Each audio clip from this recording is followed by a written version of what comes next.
Hello and welcome to this week's Wild Spirits News. My name is Sibylle and today I'll ask you, who owns you really?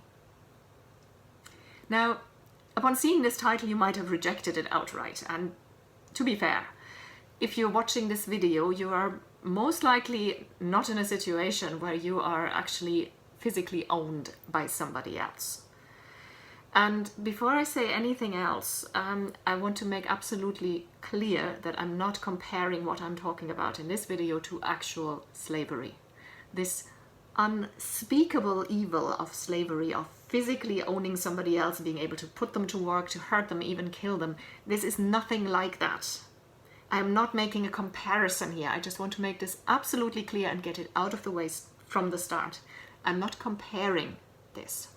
What I'm saying is that there are other ways of ownership, so not the same thing, again, not a comparison, but there are other ways of ownership, more subtle ways. And they are also significant. They have highly significant influence on your life. And in our day and age, these types of ownership usually happen through money. And so your mission today is to become clear on who owns you in part, and to how to minimize the outside control and therefore take back your own control. Task number 1 is called Become Clear on Who Owns You. So like I just said, we are lucky that we're not physically owned by somebody who can literally buy or sell us. But there are people and organizations who have a certain claim on our life or part of it. And like I said, usually through money.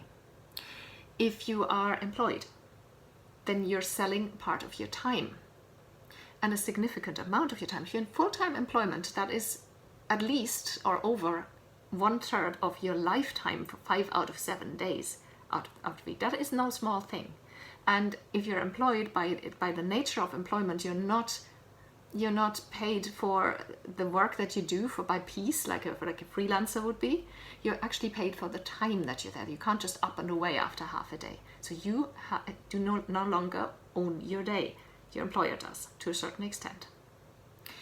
If you have a mortgage, or if you have bought anything, you've bought a computer in installments or something else that you're paying off in installments, or if you have an overdraft in your bank account and you dip into your overdraft, you give away power. You always give away power through money and ownership.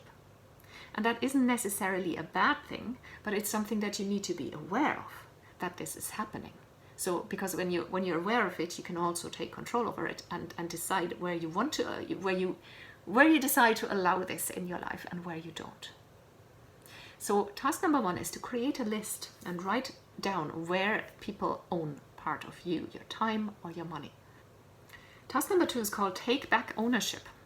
Now you could say, obviously, as I stated before, your bank doesn't have the power to physically hurt you, but they can take fairly drastic measures. If you default on a loan payment, for example, or on a mortgage, you might lose your house, you might become homeless. Or if you default on a loan or any other payment, it depends on the country. In some countries you can go to jail for it, actually lose your freedom. In other countries they can take your salary away or claim parts of your salary, or they can send you somebody into your house who will force you to sell some of your valuables in order to make those payments. So that's fairly drastic.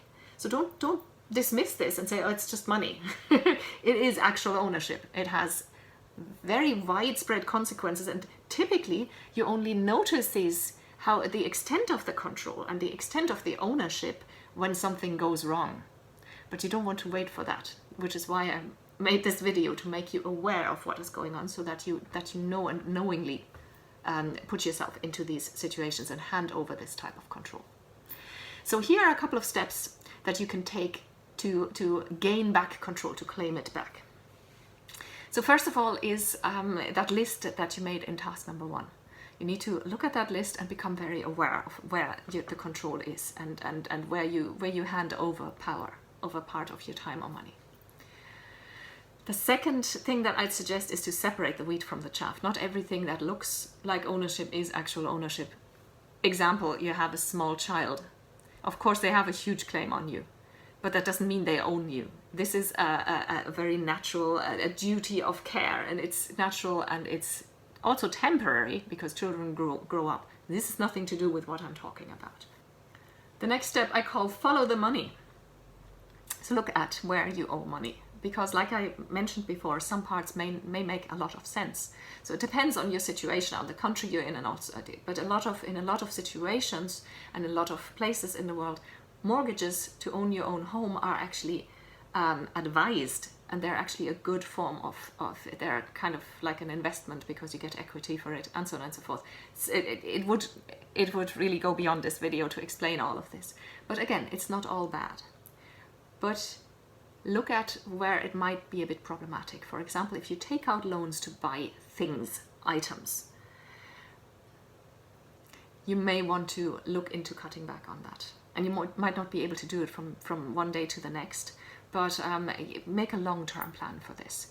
One of my own financial teachers, money teachers, once said, if you can't pay for it in cash, it's too expensive. That's a bit drastic. I mean, if you buy something like a car, or like I said, a house, and again, it might even make sense to sometimes owe some money. But as a principle, it's actually not bad. So if you want anything, think about it. Can you afford it? Can you pay for it in cash? And if not, steer clear. And you can always save up and then pay for it in cash. I mean, there are ways around this, obviously. But this is something to, again, become aware of, and so you can take measures to change this. And that's the fourth and last step that I wanted to suggest, is to get wise about your finances. I've said this before, read books about them, go to a financial advisor, follow money gurus online, do a course, whatever you have to do, become smart about your finances. Know what is going in and what is going out of your accounts. Know about it, get informed about investment. You don't have to become a financial expert, but the basics are actually fairly easy to learn. They're not that difficult or complicated, so don't be afraid and think, oh no, I'll never learn this, it's far too difficult. It's not. Especially the basic principles, that a few of those will get you very far already. Because this is your life, and if you look at it and you think, okay, most of my money is owned by someone else, actually most of the things that I own, my time is with my employer, this can make you feel very powerless, and this is actually at the root of a lot of unhappiness in our world. So become aware, become savvy, and then only give away that part of control that is basically necessary for your survival, or that makes sense financially, and so on and so forth, and take steps to gain control and to take back control over the rest of it. Task number 3 is, as usual, let me know. What is your main insight from this video? I would really like to hear about this. Hit the reply button on the email that you got the link to the video with, and tell me, and I will write back to you, I promise. If you didn't get the link to the video in an email, then that means you're not part of the Wild Spirits community yet, and you should definitely join us. Go to wildspiritscoaching.com and fill in the little form there. You can also do the free life audit on that page. If you fill in the form at the end of the life audit, one of the things that does is sign you up for Wild Spirits news. It's 100% spam free. You get 1 email per week and that's it. You get lots of additional information and articles, recommendations of books and other resources, and sometimes you get exclusive offers only for my subscribers that nobody else ever gets to see. So go to wildspiritscoaching.com and sign up, or you can Google Wild Spirits Coaching. That'll get you to the website as well. Thank you for watching.